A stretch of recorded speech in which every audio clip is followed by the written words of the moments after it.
Hello guys! For today's video, pupunta tayo sa Libertad Antique. At kanina ngang umaga, 9 AM, nag-travel nga ako mula sa Kulasi papuntang Pandan Antique.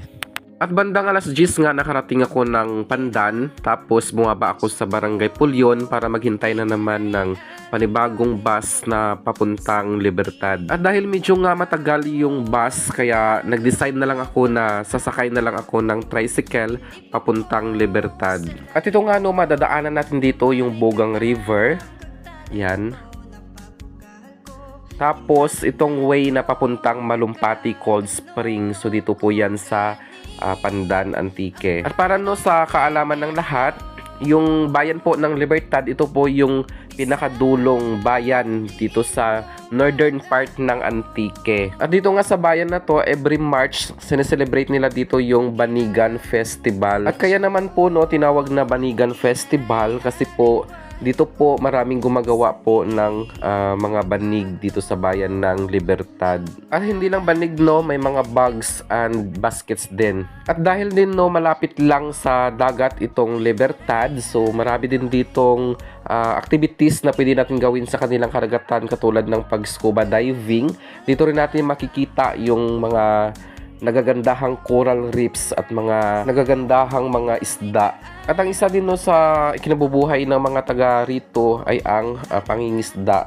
So marami din ditong isda sa Libertad katulad ng mga tuna o at iba-iba pang klaseng mga isda na makukuha sa karagatan dito. At kung sawa naman kayo sa dagat, pwede naman kayo dito sa San Juan Spring. Dito rin yan sa bayan ng Libertad. At ang isa pa sa pwede nating puntahan dito ay tinatawag nilang Parigusan ng Pari. At dito nga no, malakristal na tubig yung ating makikita dito sa bayan ng Libertad kasi napakaganda at na-preserve ito at hindi pa masyadong napupuntahan ng mga turista. So kakaunti pa lamang po no, yung mga nakarating dito sa kanilang spring. Kaya no, sa mga mahilig mag-explore, so puntahan nyo na po itong bayan ng Libertad dito sa Antique. At dahil no, nagmotor lang din ako pabalik, so bali ito po yung aking mga nakita or nadaanan dito sa bayan pa rin ng Libertad.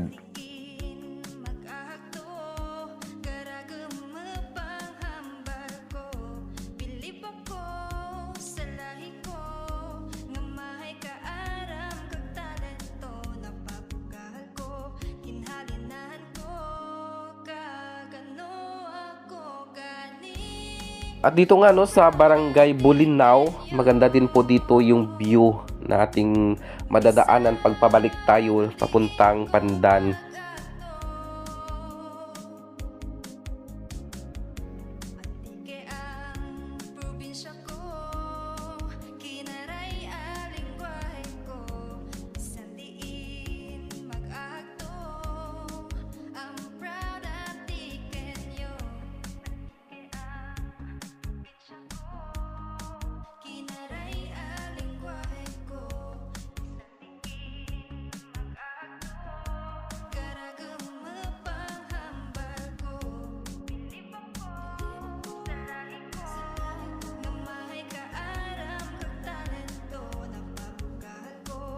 At dito nga no, sa part na to, napakaganda dito ng view. So pwede tayong magpahinga dyan sa kanilang kubo at magpa-picture dyan sa kanilang I Love Bulinaw. Ayan po. At yung isa pa no sa nagbibigay ng ganda dito ay ang background nito na dagat. So bali kalsada, tapos sa baba niya ay dagat na po.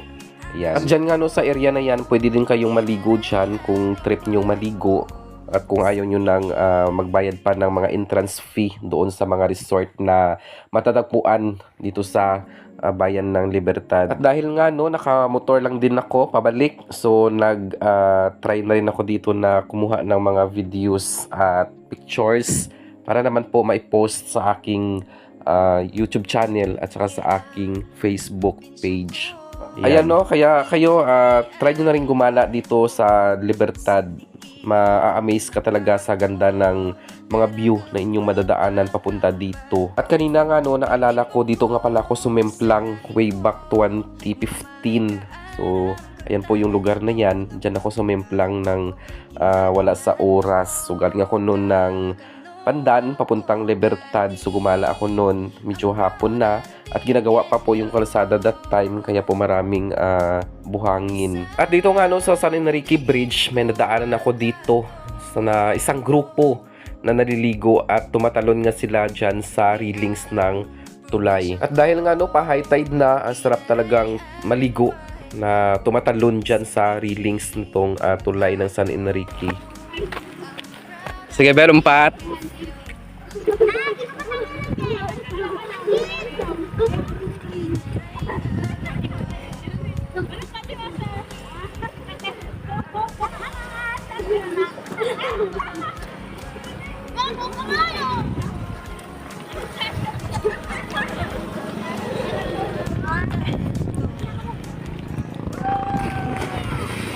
Yun.